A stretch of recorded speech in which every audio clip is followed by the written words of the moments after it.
Hello guys, my name is Abhishek and my roll number is EC39. This is a video presentation on convolution of discrete time signals and trend removal. Coming on to the question for the experiment 4, the question is that we are provided with 4 systems and 4 input signals to which we have to perform the convolution process, and we have to find out the trend line removed output for a particular system of a particular input signal. What does convolution actually mean? It is the mathematical process through which we obtain the output of an input through a system by knowing the impulse response of the system. Getting into the code,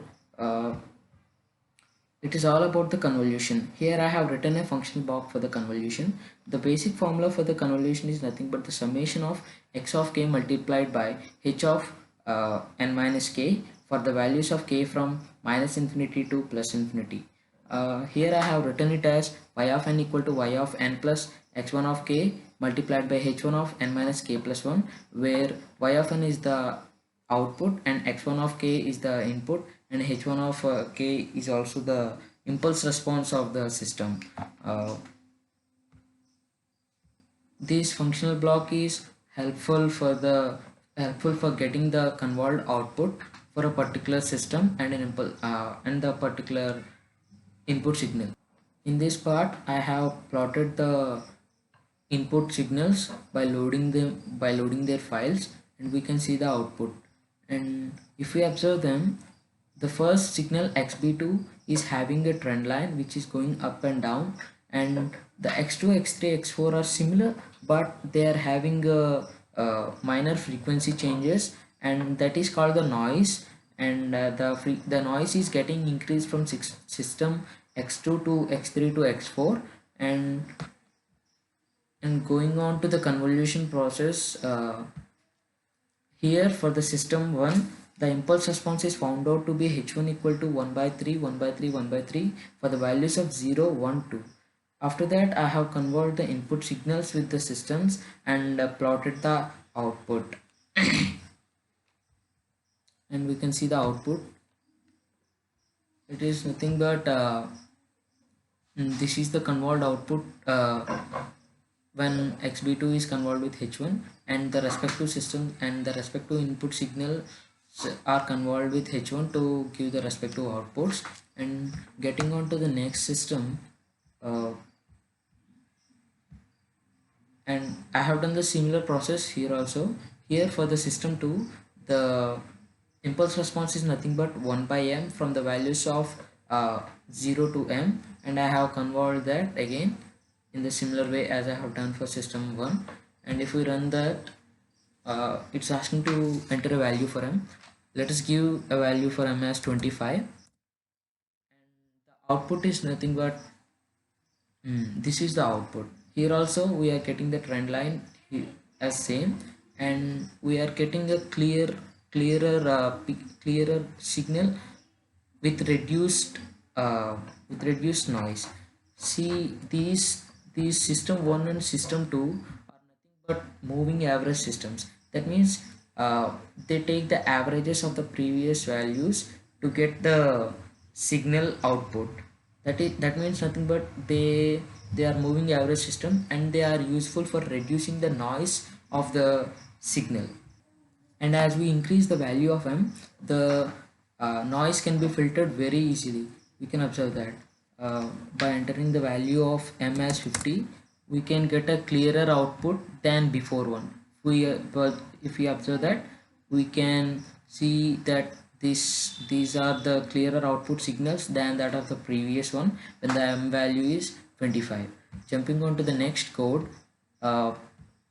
for the next system, the system 3, the impulse response is found out to be 1 and minus 1 for the values of 0 and 1 respectively, and I have converted it again. And when we run it, these are the output, and we can see that it is not as similar as system 1 and system 2.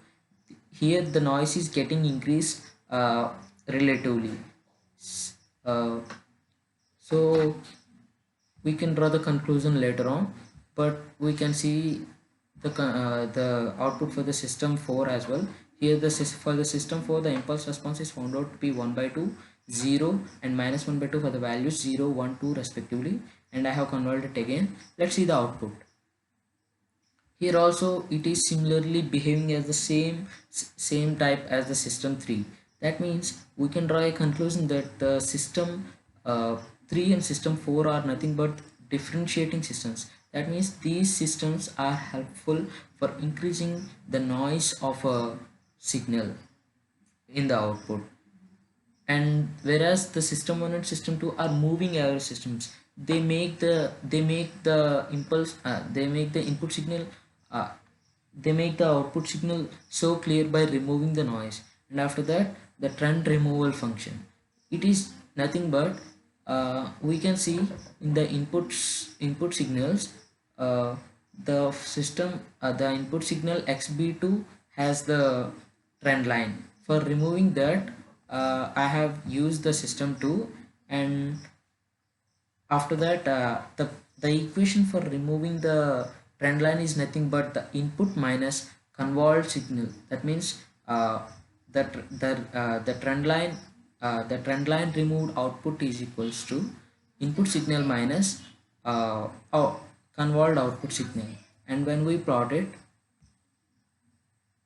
it's asking the value from, let's get entered a value of m which is very high. Let us give a 150. We can see that here this is the input signal which was originally given, and this is the baseline or the trend line for the input signal, that is nothing but the convolved output of the signal xb2. And when we perform the trend line removing operation, that is nothing but input minus the convolved signal, we are getting the trend line removed signal, which is the desired one. It can be used in ECGs or something like that to get the trend line removed signal.